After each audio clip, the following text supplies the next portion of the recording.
Yes, ready. This is a dictation at the rate of 100 words per minute. Yes, start.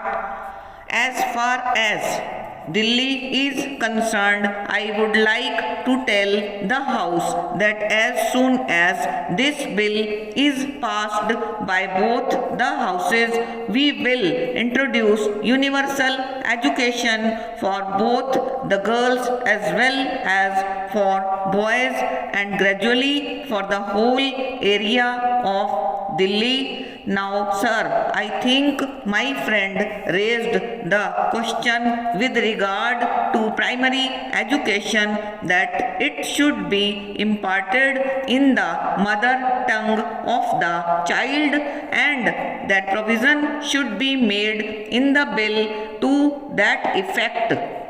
While it is true that in some of the education acts there is a provision for teaching through the mother tongue of the child, we, however, did not consider it necessary to make that provision in this bill because in the constitution we have an article 350A, which provides that the state shall endeavor to provide primary education in the mother tongue of the child. In view of this constitutional provision, it was not considered necessary to make this provision here. Para, as far as Delhi is concerned, I would further like to say that here in this cosmopolitan town, there are various schools run by different communities imparting education through different mother tongues. Already there is provision for teaching in Hindi, for teaching in Urdu, and as I said, there are private schools where instructions are already being imparted through the various regional languages. I think it was my friend who objected to the words primary education and said that the government was indifferent to the basic education, and he said that we were creating confusion in that direction.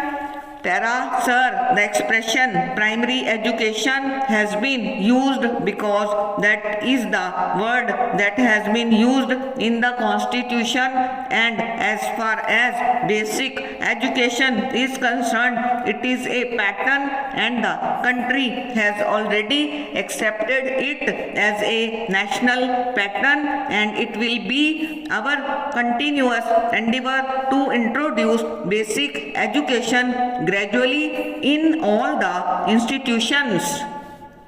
I do not think there can be any objection to the use of the expression primary education because that is actually the word that has been used in the constitution. I am afraid he was not right when he said that the bill was not educative and that greater emphasis was being given to penalize the parents.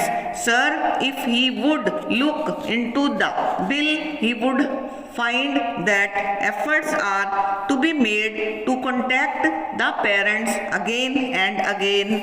Para, sir, in spite of the efforts of the government, education continues to suffer from many shortfalls and maladies. We have miserably failed to provide social education to the people as well as to provide universal education to all our children in the age group of 6 to 14.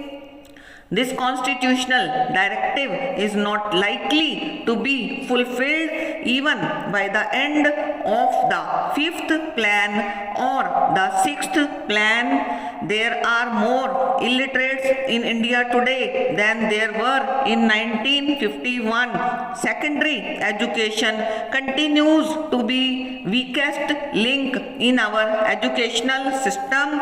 This is the position of education. Stop and over.